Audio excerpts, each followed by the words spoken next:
করার জন্য প্রদেশ সভাপতি দিলীপ ঘোষ মহাশয়কে অনুরোধ জানাচ্ছি।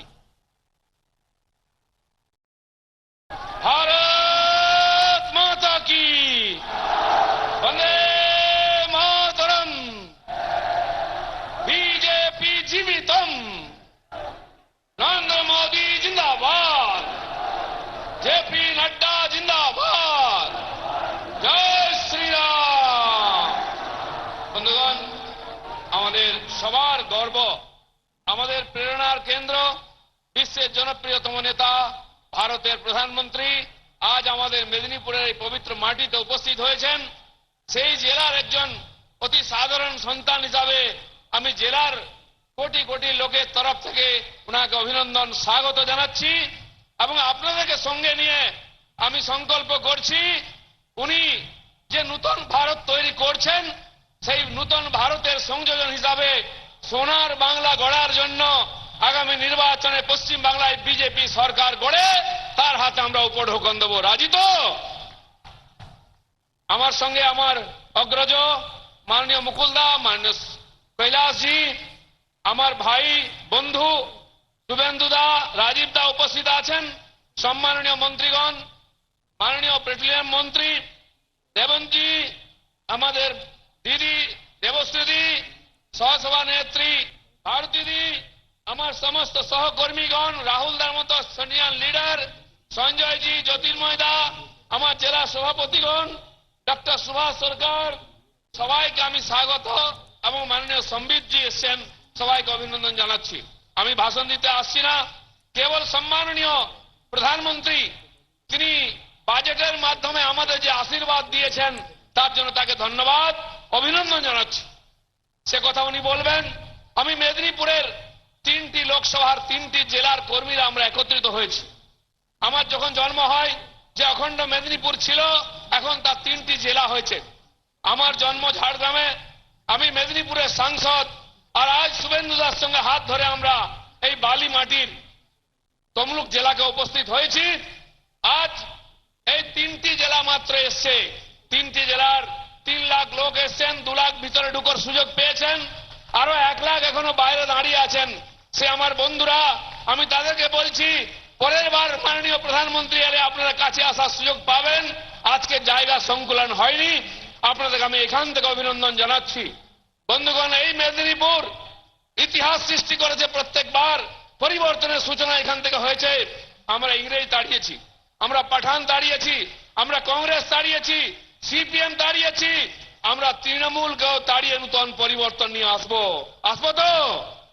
তাই ডক্টর শ্যামাপ্রসাদ মুখার্জি যখন মেদিনীপুর লোকের দুঃখের সময় এসেছিলেন, ইংরেজরা যখন খাদ্য আন্দোলনে গুলি চালিয়েছিল, তিনি এসেছিলেন।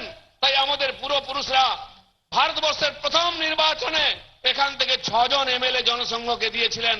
আমরা কৃতজ্ঞতা ভুলে যাইনি, আজকেও তৈরি আছে মেদিনীপুরের সমস্ত এমএলএ আমরা আগামী নির্বাচনে বিজেপিকে দেবো। রাজি তো? বন্ধুগণ, আমাদের দিদিমণি যাকে 10 বছর আগে বাংলার লোকেরা জিতিয়েছিল, তিনি বাংলাকে গড়ে বেঁধেন ঠিক বলেছিলেন, কিন্তু দুর্ভাগ্য আজ জঙ্গল মহল থেকে উত্তরবঙ্গের ডুয়ার্স পর্যন্ত সারা পশ্চিমবঙ্গকে তিনি বৃদ্ধাবাসে পরিণত করেছেন। লক্ষ লক্ষ যুবক পশ্চিমবাংলা ছেড়ে কেবল পেটের জন্য, কেবল কর্মসংস্থানের জন্য সেই পশ্চিম ভারতে, যেখানে আমাদের প্রধানমন্ত্রী একসময় মুখ্যমন্ত্রী ছিলেন, সেই গুজরাটে চলে যাচ্ছে, হরিয়ানায় চলে যাচ্ছে, কর্ণাটক, মহারাষ্ট্র, মধ্যপ্রদেশে চলে যাচ্ছে। আমরা এই যুবকদের যে স্রোত তাকে আটকাতে চাই, তাদেরকে বাংলায় আটকে কাজ দিয়ে সোনার বাংলা গড়তে চাই, আর নূতন ভারতের মাথা উঁচু করে দাঁড়াতে চাই। তাই বন্ধুগণ, আমি এইটুকু বলবো, মাননীয় প্রধানমন্ত্রীকে আমরা ডাকিনি, আমরা সাহস করে এখনো তার সভা নিতে পারিনি, কিন্তু তিনি নিজের থেকে আমাদের আশীর্বাদ দিতে এসেছেন। সেজন্য তাকে আরেকবার নমন করে আমার বক্তব্য শেষ করছি। ধন্যবাদ। ভারত মাতা কি জয়। ধন্যবাদ মাননীয় রাজ্য সভাপতি মহাশয়কে। এরপরে আপনারা এতক্ষণ ধরে ধৈর্য ধরে বসে আছেন যার ভাষণ শোনার জন্য, নূতন ভারত যিনি গড়ার লক্ষ্য নিয়ে নেমে পড়েছেন এবং সোনার বাংলা যিনি গড়বেন, সোনার বাংলা গড়ার কারিগর, বিশ্বজগতের সবথেকে জনপ্রিয় নেতা ভারত সরকারের যশস্বী প্রধানমন্ত্রী সম্মানীয় নরেন্দ্র দামোদর দাস মোদী, তাকে করতালি দিয়ে সবাই উঠে দাঁড়িয়ে আমরা স্বাগত জানাবো এবং তার ভাষণ শুনবো। ভারত মাতা কে, ভারত মাতা কে জয় শ্রীরাম।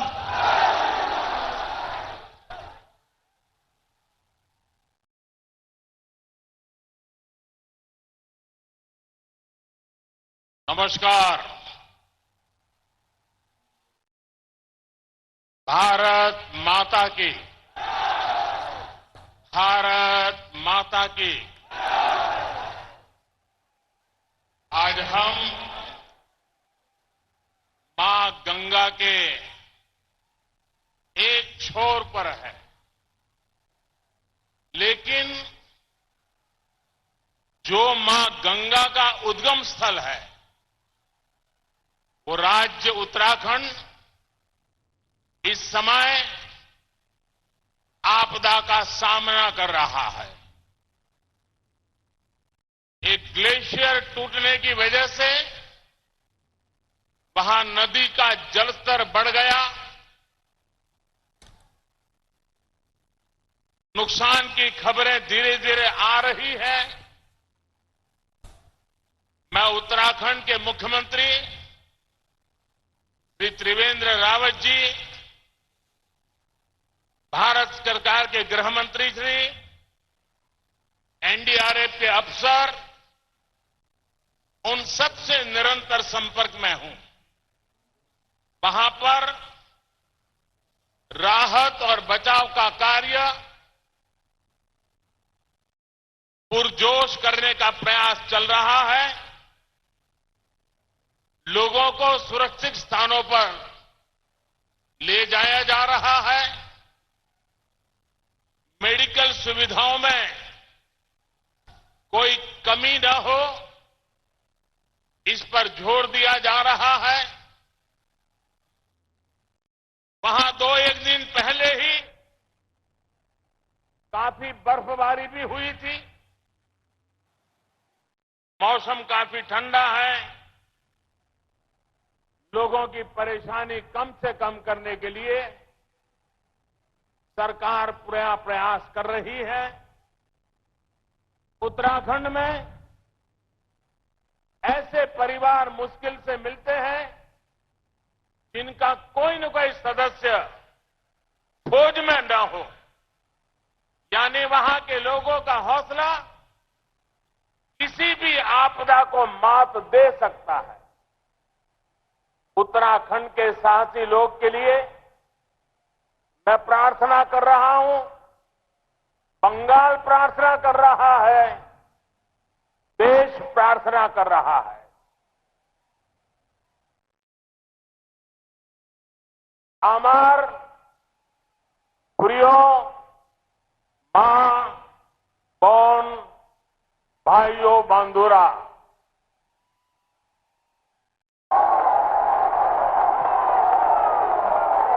মেদিনীপুরের এই পবিত্র মাটিতে আসতে পেরে নিজেকে ধন্য মনে করছি।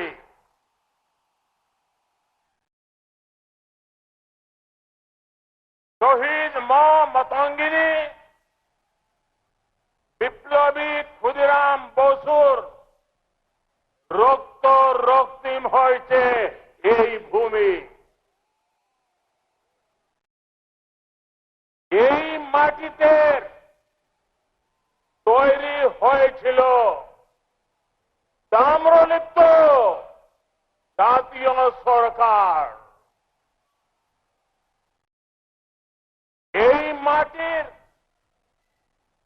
বীর সন্তান বিদ্যাসাগর মহাশয় বাঙালিকে বর্ণ পরিচয় দিয়েছে।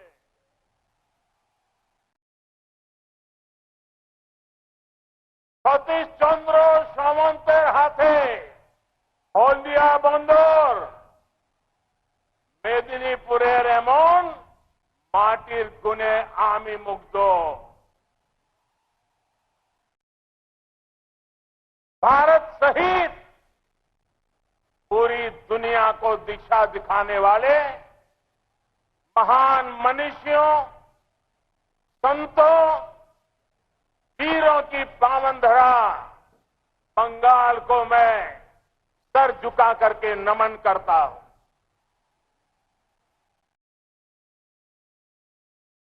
इस साल जब भारत आजादी के 75वें वर्ष में प्रवेश कर रहा है, तो ऐसी प्रेरणा में आना, इस मिट्टी को नमन करना, वो अपने आप में नई प्रेरणा देता है, नई ऊर्जा देता है। पिछली बार मैं नेताजी सुभाष चंद्र बोस की जन्म जयंती पर बंगाल आया था। आज हल्दिया सहित पश्चिम बंगाल के विकास से जुड़ी करीब 5,000 करोड़ रुपए की परियोजनाओं के लोकार्पण और शिलान्यास करने के लिए आपके बीच आया हूं। इस कार्यक्रम के बाद सरकार के उस विधिवत कार्यक्रम के लिए मैं जाऊंगा। गैस कनेक्टिविटी और रोड कनेक्टिविटी को सशक्त करने वाली ये योजनाएं यहां सुविधाएं भी बढ़ाएगी और रोजगार के अनेक अवसर भी तैयार करेगी। रानी चक्का आधुनिक फ्लाईओवर, हल्दिया डॉक कॉम्प्लेक्स सुविधाओं का विस्तार करेगा, पड़ोसी देशों के साथ व्यापार कारोबार को आसान करेगा। फ्लाईओवर के अलावा गैस और ईंधन से जुड़े 3 बड़े प्रोजेक्ट से भी यहां के उद्योगों को, यहां के नागरिकों को बहुत लाभ होने वाला है। Dobhi Durgapur natural gas pipeline अब बनकर के तैयार है। इससे पश्चिम बंगाल के अनेक जिलों में पीएनजी और सीएनजी की सुविधाएं पहुंचाने में मदद मिलेगी।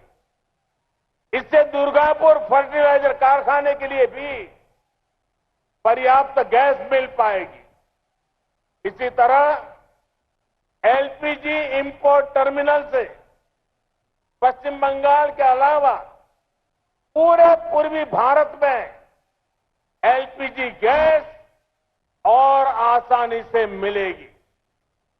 भाइयों और बहनों, पश्चिम बंगाल का विकास और यहां आधुनिक इंफ्रास्ट्रक्चर का निर्माण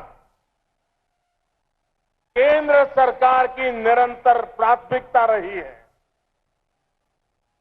कोलकाता में 8,500 करोड़ रुपए की लागत से मेट्रो प्रोजेक्ट पर तेजी से काम चल रहा है।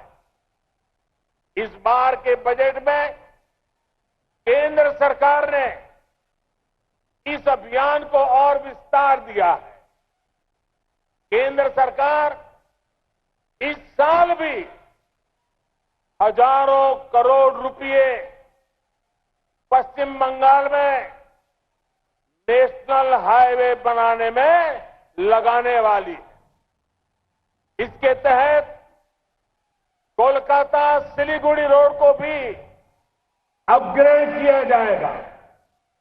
पश्चिम बंगाल को पंजाब से जोड़ने वाली पूर्वी डेडिकेटेड फ्रेट कॉरिडोर बहुत जल्द बनकर पूरा होने वाला। इसके अलावा खड़गपुर से विजयवाड़ा के लिए नए फ्रेट कॉरिडोर की भी घोषणा की गई है। पश्चिम बंगाल में रेलवे पर भी पिछले साल की तुलना में 25% से ज्यादा खर्च किया जाएगा। यही नहीं, पूर्व मेदिनीपुर में पेटुआ घाट फिशिंग हार्बर को एक हब के रूप में विकसित किया जाएगा। इससे हमारे मछुआरे साथियों को बहुत लाभ होगा। साथियों, इस साल के बजट में चाय बागानों से जुड़े लाखों साथियों पर भी विशेष ध्यान दिया गया है। इनके लिए 1000 करोड़ रुपए के पैकेज की व्यवस्था की गई है। इस पैकेज का बहुत बड़ा लाभ पश्चिम बंगाल के चाय बागान से जुड़े साथियों को, विशेष तौर पर हमारी बहनों को मिलेगा। इसमें उनकी सामाजिक और आर्थिक स्थिति को बेहतर बनाने में बहुत मदद मिलेगी। मैं इसके लिए चाय बागान से जुड़े सभी परिवारों को बहुत बहुत बधाई देता हूं। भाइयों और बहनों, आज जब मैं पश्चिम बंगाल आया हूं तो एक सवाल पूछना चाहता हूं। साथियों, गुलामी के कालखंड में भी पश्चिम बंगाल देश के सबसे विकसित राज्यों में सर्वोपरि रहा है। यहां हर प्रकार का इंफ्रास्ट्रक्चर बाकी देश के मुकाबले बहुत मजबूत था। उस कालखंड में भी यहां रोजगार के, स्वरोजगार के अनेकों अवसर थे। यहां के पोर्ट, समुद्र के रास्ते होने वाला व्यापार, पूरे देश में इसका कोई मुकाबला नहीं था। बंगाल के लोग, यहां के किसान इतने परिश्रमी हैं, यहां की जमीन इतनी उपजाऊ है। बंगाल से पढ़कर निकले लोगों को जो इज्जत, जो गौरव आज भी मिलता है, उसकी वजह वो एक कालखंड था जब यहां की शिक्षा देश में अव्वल नंबर पर रहती थी। बंगाल के सामर्थ्य ने हमेशा देश को दिशा दिखाई है, देश का मार्गदर्शन किया है। आखिर क्यों बंगाल विकास की अपनी उस रफ्तार को, उस गति को बरकरार नहीं रख पाया? बंगाल पहले से जितना आगे था, अगर बीते दशकों में उसकी वो गति और बड़ी होती तो आज बंगाल कहां से कहां पहुंच गया हो। अगर मैं हल्दिया पोर्ट सिटी की ही बात करूं तो ये chemical, petrochemical, fertiliser, food processing, ports और शिपिंग जैसे सेक्टर्स का एक प्रकार से हब रहा है। तो फिर ऐसा क्या हो गया कि अन्य राज्यों के बंदरगाह व्यापार कारोबार के बड़े केंद्र बनते चले और पश्चिम बंगाल पीछे रह गया? साथियों, आज यहां जितने भी उद्योग है,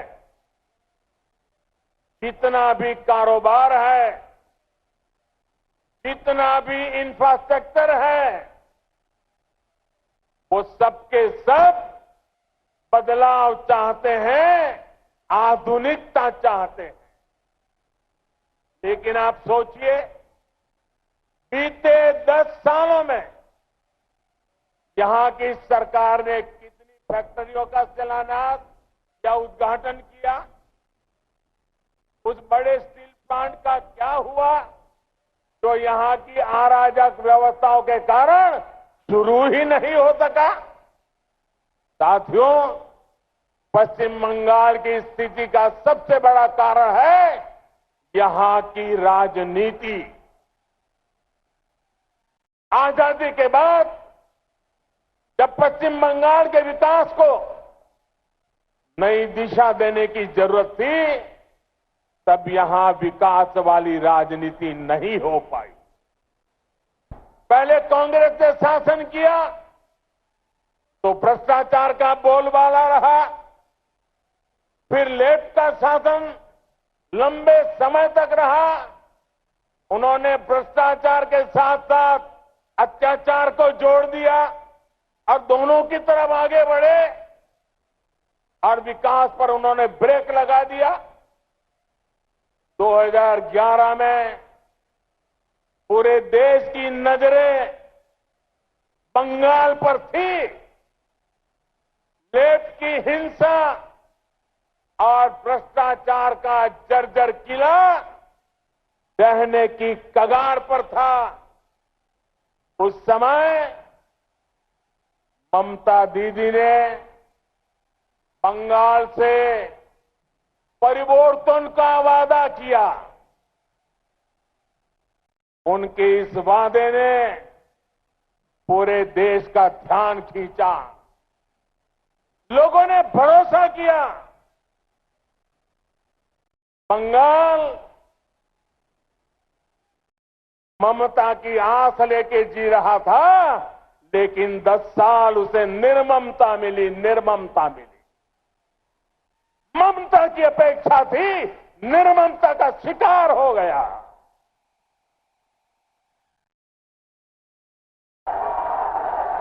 लेकिन ममता सरकार के पहले साल में ही ये साफ हो गया कि बंगाल को जो मिला है वो परिवर्तन नहीं, ये तो लेफ्ट का पुनर्जीवन है, और वो भी ब्याज समेत, सूद समेत। लेफ्ट का पुनर्जीवन यानी भ्रष्टाचार का पुनर्जीवन, अपराध और अपराधियों का पुनर्जीवन, हिंसा का पुनर्जीवन, लोकतंत्र पर हमलों का पुनर्जीवन।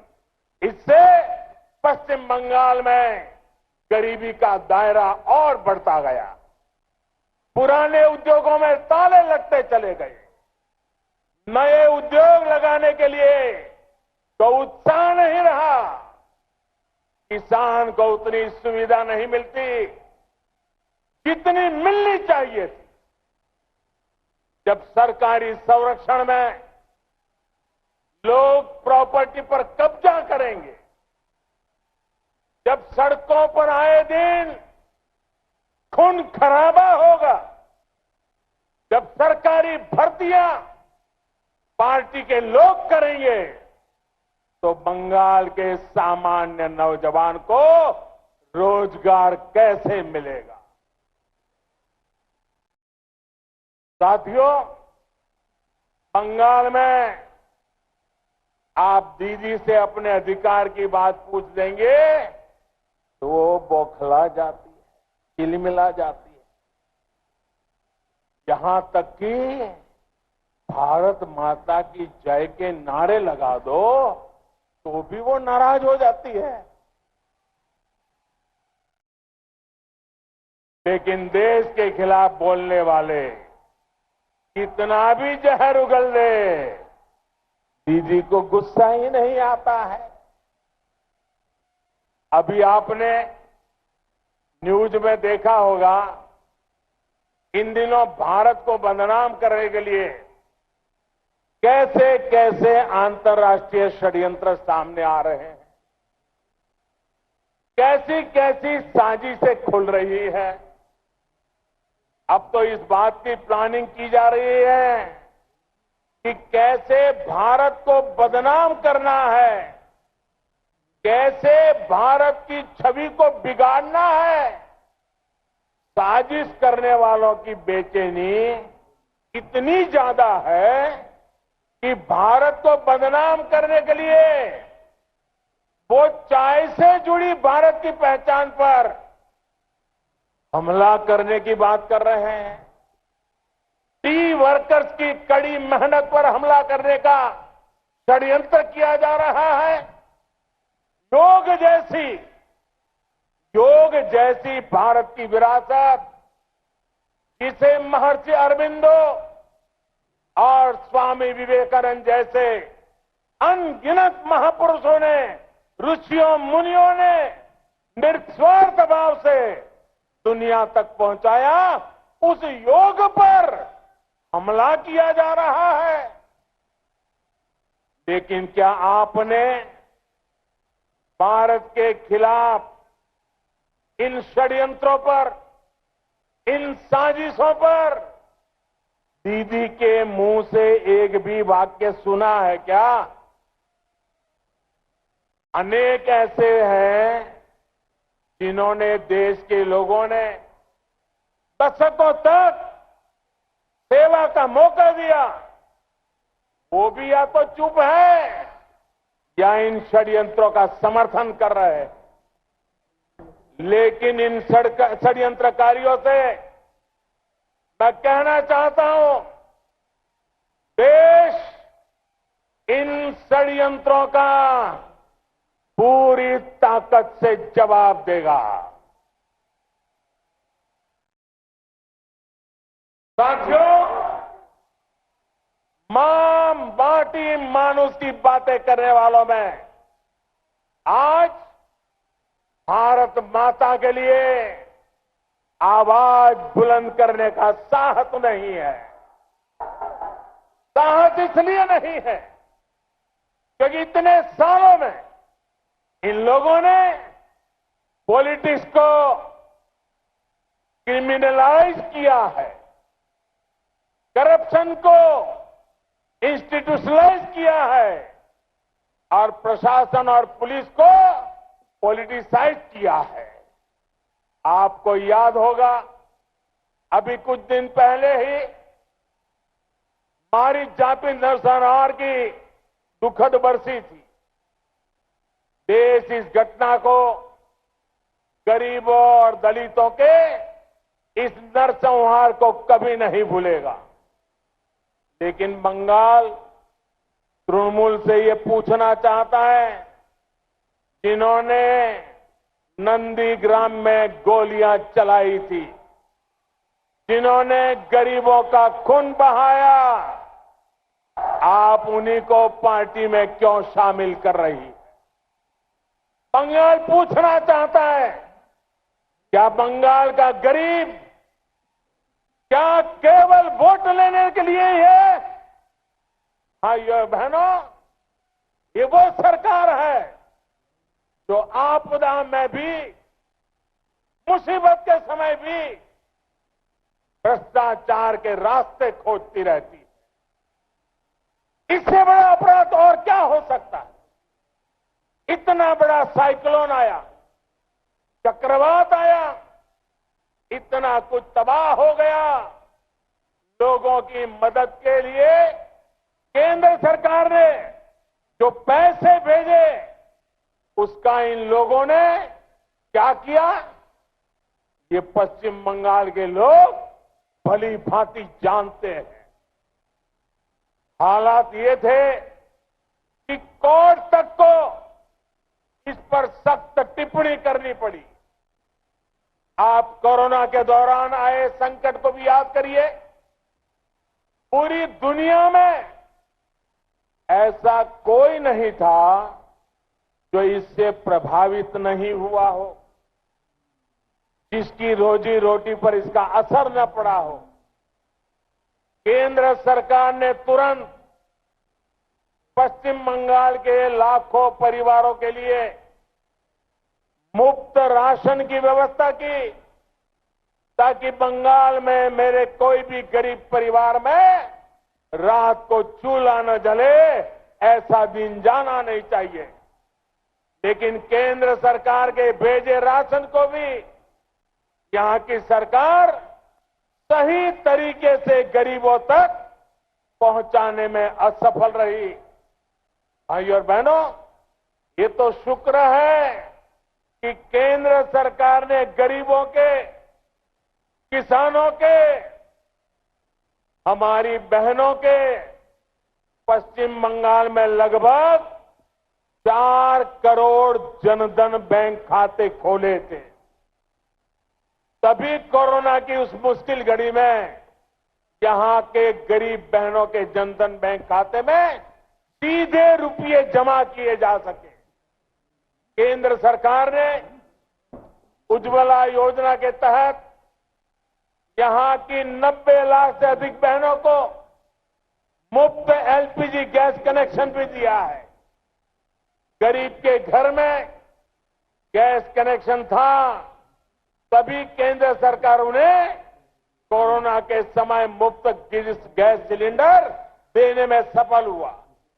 साथियों, मुझे बहुत पीड़ा है कि कोरोना के इस मुश्किल समय में पश्चिम बंगाल के लाखों किसानों को सैकड़ों करोड़ रुपए नहीं मिल पाए। कोरोना के दौरान देश भर के किसानों के बैंक खाते में पीएम सम्मान निधि के तहत हजारों करोड़ रुपए जमा किए गए। अभी तक इस योजना के तहत देश के 10 करोड़ से अधिक छोटे किसान परिवारों के बैंक खाते में 1,15,000 करोड़ रुपए जमा किए जा चुके हैं। इसमें मुझे दुख के साथ कहना है, इसमें पश्चिम बंगाल के भी लाखों किसान परिवार हो सकते थे, लेकिन यहां के एक भी किसान को ये लाभ नहीं मिल पाया, क्योंकि यहां की सरकार ने इस योजना से जुड़ने से इनकार कर दिया। सोचिए, पश्चिम बंगाल के किसानों के साथ कितना बड़ा अन्याय किया गया। अब जब पश्चिम बंगाल के किसानों ने ममता दीदी को सबक सिखाने का मन बना लिया है, तो सिर्फ कहने के लिए, दिखावे के लिए कुछ दिन पहले राज्य सरकार ने बेमन से इस योजना से जुड़ने की सहमति वाली चिट्ठी भेज दी है। लेकिन साथियों, किसानों के पास सीधे पैसे जाएं, इससे यहां की सरकार को कितनी दिक्कत है, ये सिर्फ एक आंकड़े से समझ आता है। बंगाल के लाखों किसानों को पीएम किसान सम्मान निधि का लाभ मिल सकता है। इसमें से 25 लाख से ज्यादा किसानों ने टीएमसी सरकार के पास इस सुविधा का लाभ लेने के लिए अप्लाई किया हुआ है। भारत सरकार ने घोषणा की, जो जागरूक किसान थे वो सामने होकर के उन्होंने एप्लीकेशन डाल दी। और ये यहां कैसी सरकार है, किसानों से कैसी उनकी दुश्मनी है। 25 लाख में से इतने सालों में सिर्फ 6,000 किसानों का नाम वो तय कर पाए। 25 लाख में से 6,000, सोचिए, सिर्फ 6,000 किसान। लेकिन आप ये जानकर और हैरान हो जाएंगे कि केंद्र सरकार अब भी इन 6,000 किसानों को, उनको भी सीधे पैसे ट्रांसफर नहीं कर पा रही है। हम चाहते हैं तो भी नहीं कर पा रहे हैं। इसकी वजह भी यहां की सरकार है। टीएमसी सरकार ने अभी तक इन किसानों के खाते में पैसे ट्रांसफर करने के लिए राज्य एजेंसी का बैंक डिटेल केंद्र सरकार को दिया ही नहीं है। एक एक दिन करके ऐसे ही निकलता जा रहा है। मां माटी मानुष कहने वाली संवेदनहीनता बंगाल का हर किसान देख रहा है, महसूस कर रहा है, किसान के नाम पर कौन अपनी राजनीतिक रोटियां सेक रहा है और कौन किसानों के जीवन से एक एक परेशानी दूर करने के लिए दिन रात काम कर रहा है। ये देश पिछले 6 साल से देख रहा है। मैं आज मां गंगा के तट पर खड़ा हूं, तब मैं बंगाल के मेरे किसान भाइयों को विश्वास देने आया हूं। इस चुनाव के बाद भारतीय जनता पार्टी की सरकार बनाना आपने तय कर लिया है।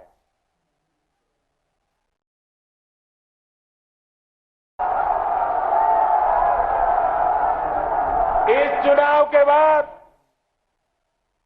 भाजपा की सरकार बनने के बाद पहली कैबिनेट मीटिंग में भारत सरकार की किसानों की जो योजना है उसको तेज गति से लागू करने का निर्णय किया जाएगा। इतना ही नहीं, मैं बंगाल के किसानों को वादा करता हूं कि देश के और किसानों को जो लाभ मिला है, आपको जिस लाभ से वंचित रखा गया है, वो पुराने पैसे भी भारत सरकार बंगाल के किसानों को दे देगी। भारत माता की, भारत माता की, भारत माता की। किसानों का हक हम बेकर के रहेंगे। भाई और बहनों, ममता दीदी की सरकार गरीबों की चिंता से कितना दूर है, इसका एक और उदाहरण केंद्र सरकार की आयुष्मान भारत योजना है। आयुष्मान भारत योजना के तहत पूरे देश के अस्पतालों में 5 लाख रुपए तक के मुफ्त इलाज की सुविधा से भी पश्चिम बंगाल का गरीब मरीज वंचित है। किसी को कैंसर है, किसी को हार्ट की बीमारी है, किसी की कोई और गंभीर सर्जरी है, बंगाल के लोग जो काम के लिए बाहर जाते हैं उन्हें भी इस योजना का बहुत बड़ा लाभ मिलता। लेकिन यहां की सरकार इस योजना के खिलाफ अड़ी हुई है। जो पार्टी अपने कार्यकर्ताओं की जेब भरने के लिए, अपनी राजनीति के लिए किसानों और गरीब मरीजों के हित से खेल सकती है, उसकी मंशा आप भली भांति समझ सकते हैं। भाई और बहनों, राज्य सरकार द्वारा खड़ी की गई तमाम अड़चनों के बावजूद केंद्र सरकार बंगाल के लोगों के विकास के लिए पूरा प्रयास कर रही है। हाईवे हो, फ्लाईओवर हो, रेल नेटवर्क हो, एयरपोर्ट हो, पोर्ट हो, जलमार्ग हो, इंटरनेट की सुविधा हो, इन सभी पर केंद्र सरकार एक बड़ी राशि खर्च कर रही है। प्रधानमंत्री आवास योजना के तहत पश्चिम बंगाल के करीब 37 लाख गरीबों को घर बनाने के लिए पैसा दिया गया है। बंगाल में करीब 73 लाख 73 लाख शौचालय बनाने के लिए भी बड़ी मदद केंद्र सरकार ने दी है। गरीबों को मुफ्त राशन देने के लिए भी बड़ा खर्च केंद्र सरकार ही उठा रही है। भाइयों बहनों, पश्चिम बंगाल का विकास तेज गति से करने के लिए यहां भी डबल इंजन की सरकार आवश्यक है। करप्शन शोषण और टोलाबाजी तब हटेगी जब यहां आसोल परिवर्तन आएगा, जब यहां भाजपा की सरकार बनेगी। ये परिवर्तन क्या होता है, ये पड़ोस में त्रिपुरा में हम अनुभव कर रहे हैं। वहां भी पश्चिम बंगाल की तरह सालों तक लेप के शासन ने बर्बादी फैलाई। त्रिपुरा के लोगों ने लेप को हटाकर भाजपा पर भरोसा किया। हमारे सारे साथी नए थे, राजनीति में भी नए थे, शासन में तो पहली बार कदम रखा था, लेकिन इरादा नेक था, मेहनत में कोई कमी नहीं थी। त्रिपुरा की जिंदगी बदलने के लिए जी जान से जुटे हुए हैं। आज देखिए, विकास योजनाओं को तेजी से जमीन पर लागू करने में त्रिपुरा बेहतरीन काम कर रहा है। वहीं यहां की सरकार विकास की योजनाओं को रोकने में ही अपनी शक्ति लगा रही है। पश्चिम बंगाल सरकार ने नई राष्ट्रीय शिक्षा नीति अभी लागू ही नहीं की है। राशन कार्ड धारक देश में कहीं भी अपने हिस्से का सस्ता राशन ले सके, इसके लिए one nation one ration card योजना केंद्र सरकार चला रही है। पश्चिम बंगाल के लोगों को अब भी उसके लागू होने का इंतजार है। इसका सबसे बड़ा नुकसान दूसरे राज्यों में काम कर रहे पश्चिम बंगाल के गरीब मजदूरों का हो रहा है। 7वां वेतन आयोग भी देश के कितने ही राज्यों में लागू हो चुका है, लेकिन पश्चिम बंगाल में ये अभी तक लागू नहीं हो पाया है। बल्कि मुझे तो बताया गया है कि यहां की सरकार तो अपने कर्मचारियों को सैलरी तक समय पर नहीं दे पा रही है। भाइयों और बहनों, बंगाल फुटबॉल से प्यार करने वाला राज्य है और इसलिए मैं फुटबॉल की भाषा में कहना चाहता हूं, टीएमसी ने एक के बाद एक कई फाउल कर लिए हैं। मिस गवर्नेंस का फाउल, विरोधियों पर हमले और हिंसा का फाउल, बंगाल के लोगों का पैसा लूटने का फाउल और आस्था पर हो रहे हमलों का फाउल बंगाल के लोग सब देख रहे हैं। इसलिए अब बहुत ही जल्द बंगाल तृणमूल को राम कार्ड दिखाने जा रहा है। अब समय और स्थितियां बदल रही है। बुआ भतीजावाद को पश्चिम बंगाल से हटाने का मन आप लोग बना चुके। टीएमसी के वो सभी साथी जो बुआ भतीजावाद से परेशान हैं, वो भी बंगाल की सेवा करने के लिए तड़प रहे हैं। बंगाल की सेवा, अपनी जिंदगी का बाकी समय बंगाल के लिए खपाना चाहते हैं और इसलिए उनसे राम राम करके यहां पर जय श्री राम करने आए हैं। जिनको सही मायने में पश्चिम बंगाल के गरीबों की चिंता है, यहां के विकास, यहां की संस्कृति, यहां के तौर तरीकों की चिंता है, वो आज सभी हमारे साथ, मेरे भाजपा के साथ जुड़ रहे हैं। टीएमसी के टोलाबाज, उनका सिंडिकेट अब कुछ दिन के ही मेहमान है। मुझे उम्मीद है कि बंगाल का स्थानीय प्रशासन संविधान को सर्वोपरि रखते हुए ही काम करेगा। किसी को टीएमसी के टोलाबाजों से डरने की जरूरत नहीं।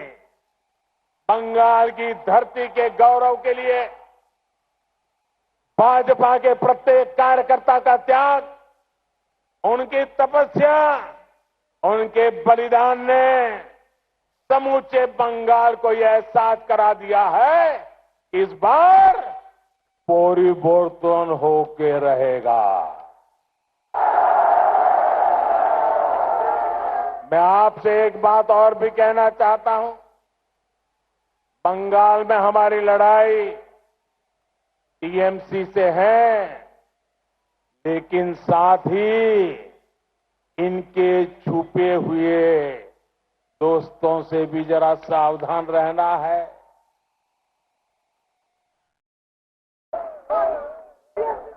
आप लोगों ने कई बार सुना होगा, खेल के अंदर मैच फिक्सिंग होता है, लेकिन अब लेफ्ट, कांग्रेस और तृणमूल मिलकर राजनीति में पर्दे के पीछे मैच फिक्सिंग कर रहे हैं। दिल्ली में लेफ्ट, कांग्रेस और तृणमूल, ये तीनों एक साथ बंद कमरों में मिलते हैं, बैठते हैं, एक साथ मिलकर रणनीति बनाते हैं। केरल में कांग्रेस और लेफ्ट ने मिलकर डील कर रखी है, 5 साल तुम लूटो, 5 साल हम लूटेंगे। लेकिन बंगाल में लेफ्ट और तृणमूल एक दूसरे से लड़ने का सिर्फ दिखावा करते हैं। इसलिए लेफ्ट और कांग्रेस को वोट देने का मतलब है ये पर्दे के पीछे जो खेल चल रहा है उस खेल का शिकार हो जाना। हमें सजग रहना है और दूसरों को भी सजग करना है कि हमें इस धोखेबाजी का शिकार नहीं होना है। भाई और बहनों, जब मैं यहां आ रहा था तो मुझे भारतीय टेनिस जगत की बड़ी हस्ती अख्तर अली साहब के कोलकाता में निधन की दुखद खबर भी मिली। मेरी संवेदनाएं उनके परिवार, उनके प्रशंसकों के साथ है। साथियों, इन सब के बीच आप भी कोरोना से लड़ाई को जारी रखिए। अब तो 2 मेड इन इंडिया वैक्सीन आ चुकी है। भारत टीकाकरण भी नए रिकॉर्ड बना रहा है। कोरोना वायरस से देश के हर नागरिक को जल्द से जल्द सुरक्षित करने के लिए हम कोई कसर नहीं छोड़ रहे हैं। यहां तक कि दुनिया भर के दर्जनों देशों को भी उनके टीकाकरण अभियान में आज भारत मदद कर रहा है। मानवता की सेवा करने वाले ऐसे ही भारत की कल्पना नेताजी सुभाष चंद्र बोस ने, स्वामी विवेकानंद जी ने, गुरुदेव रविंद्रनाथ ठाकुर जी ने, ऐसे ही सामर्थ्यवान भारत के लिए डॉक्टर श्यामा प्रसाद मुखर्जी ने अपना जीवन खपा दिया। भारत के सामर्थ्य को, भारत की आत्मनिर्भरता को पश्चिम बंगाल से ऊर्जा मिलती रहेगी, आशीर्वाद मिलता रहेगा। इसी कामना के साथ आप सबको मेरी बहुत बहुत शुभकामनाएं। मेरे साथ दोनों मुट्ठी बंद करके पूरी ताकत से बोलिए, भारत माता की, भारत माता की, भारत माता की। बहुत बहुत धन्यवाद।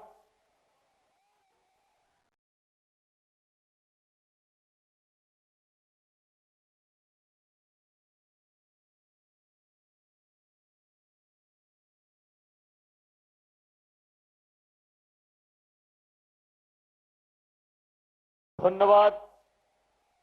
ভারত সরকারের যশস্বী প্রধানমন্ত্রী, বিশ্বের সবথেকে লোকপ্রিয় নেতা মাননীয় নরেন্দ্র দামোদর দাস মোদীজি আমাদের মাঝে বক্তব্য রাখলেন। সোনার বাংলা গড়ার সংকল্প নিলেন এবং তার সঙ্গে যারা মঞ্চে আছেন অখিল ভারতীয় সাধারণ সম্পাদক, সহসভাপতি, রাজ্য সভাপতি, 2 কেন্দ্রীয় মন্ত্রী, লোকপ্রিয় সাংসদগণ এবং এই মেদিনীপুর জেলার 3 সাংগঠনিক জেলা সভাপতি, আপনারা যারা উপস্থিত হয়েছেন, মিডিয়া কর্মী, কর্তব্যরত পুলিশ কর্মী, টেন্টের ব্যবস্থায় যারা আছেন, যারা ভলেন্টিয়ার বন্ধু আছেন। ये था सीधा प्रसारण हल्दिया से।